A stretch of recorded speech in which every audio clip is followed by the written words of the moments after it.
अस्सलाम वालेकुम नाजरीन, स्वागत है आपका मेरे अपने चैनल आसमास किचन में। तो आज हमारे किचन में बनने वाला है झटपट से तैयार होने वाला बहुत ही हेल्दी और टेस्टी वेजिटेबल रवा उपमा।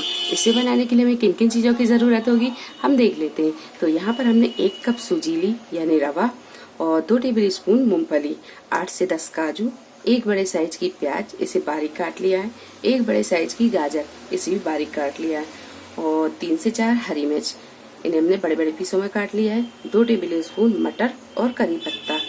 सब्जी आप अपनी मनपसंद भी ले सकते हैं और इसमें कम ज्यादा भी कर सकते हैं। तो चलिए शुरू करते हैं इसे बनाना। गैस पर हमने एक कढ़ाई को गर्म होने रख दिया है। अब डालेंगे हम इसमें सूजी और सूजी को हम थोड़ा सा ड्राई रोस्ट कर लेते हैं। इसे लगातार चलाते हुए ही हम भूनेंगे। गैस को हम यहाँ मीडियम टू हाई पर रखेंगे। 3 से 4 मिनट लगातार चलाते हुए हमने इसी तरह भूना है और गैस की फ्लेम को हमने मीडियम टू हाई पर रखा था। आप यहाँ देख सकते हैं कि सूजी का कलर थोड़ा सा चेंज होना शुरू हो गया है और इसमें से खुशबू भी आने लगी है। तो अब हम गैस को बंद कर देंगे और इसे हम निकाल लेंगे। एक कढ़ाई में हमने यहाँ 1 टेबल स्पून के करीब तेल को गर्म कर लिया है। अब डालेंगे हम इसमें ये मूंगफली। सबसे पहले मूंगफली को फ्राई कर लेते हैं। मूंगफली जब थोड़ी सी फ्राई हो जाए तब डालेंगे हम इसमें काजू। काजू हम इसमें थोड़ी सी देर बाद ही डालेंगे क्योंकि काजू जल्दी फ्राई हो जाते हैं। जब मूंगफली थोड़ी सी अच्छी फ्राई हो जाए फिर हम डालेंगे काजू। थोड़ी देर से भी फ्राई कर लेते हैं। काजू और मूंगफली जब दोनों अच्छी तरह फ्राई हो जाए तब इन्हें हम निकाल लेंगे।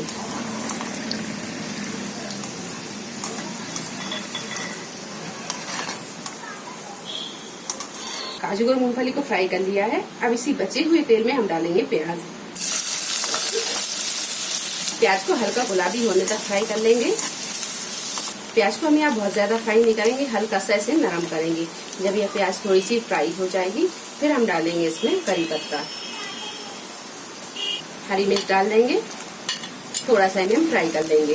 करी पत्ता और मिर्च जब थोड़ा सा फ्राई हो जाए तब डालेंगे इसमें गाजर। गाजर को भी थोड़ा सा फ्राई कर लेते हैं।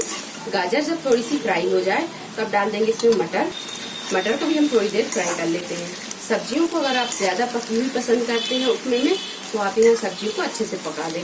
अगर आप सब्जी को थोड़ा सा क्रंची पसंद करते हैं तो सब्जियों को थोड़ा सा ही पकाएं और इसमें पानी डाल दें। तो यहाँ हम सब्जी को थोड़ा सा क्रंची रखेंगे। मटर हमने डाल दी है। मटर को हम थोड़ा सा फ्राई कर लेते हैं। इसके बाद हम इसमें पानी डालेंगे। सब्जियां जब थोड़ी सी फ्राई हो जाए तो अब डालेंगे हम इसमें पानी। तो जिस कप से हमने सूजी ली इसी कप से हम 2.5 कप पानी डालेंगे। तो ये 1 कप हम पानी डाल देते हैं, 2 कप और ये आधा कप और 1 टीस्पून डालेंगे इसमें नमक। अच्छी तरह से मिक्स करेंगे और पानी में उबाल आने देंगे। गैस की फ्लेम को हम यहाँ फुल पर कर देंगे। इसे हम ढककर पका लेते हैं। तो सूजी को हम यहाँ इस तरह थोड़ा थोड़ा डालेंगे और इसे चलाते जाएंगे। एक बार में हम पूरी सूजी नहीं डालेंगे। गैस को हम यहाँ बिल्कुल मद्दा कर देंगे और इसे अच्छी तरह मिक्स कर लेंगे। अब इसे हम ढक देंगे और ढककर हम इसे 2 से 3 मिनट और पका लेंगे। गैस की फ्लेम को हम यहाँ बिल्कुल मद्दा रखेंगे। 2 से 3 मिनट ढककर पकाने के बाद में रवा उपमा बनकर तैयार है। अब डालेंगे हम इसमें मूंगफली और काजू जो पहले से फ्राई किए हुए हैं, ये डाल देंगे। बारीक कटा हुआ हरा धनिया ये भी डाल देंगे। अब ये सारी चीजों को अच्छी तरह मिक्स कर लेंगे। गैस को हम यहाँ बंद कर देंगे। इन्हें अच्छी तरह मिक्स कर लेते हैं। सारी चीजों को हमने अच्छी तरह मिक्स कर दिया है। तो लीजिए, बहुत ही हेल्दी और बहुत ही टेस्टी वेजिटेबल रवा उपमा बनकर तैयार है। अब कर लेते हैं हम इसे डिश आउट। वीडियो पसंद आई है तो इसे लाइक और शेयर करें, चैनल को सब्सक्राइब करें। तो अगली एक नई रेसिपी के साथ फिर हाजिर होते हैं। तब तक अपना ख्याल रखें। अल्लाह हाफिज।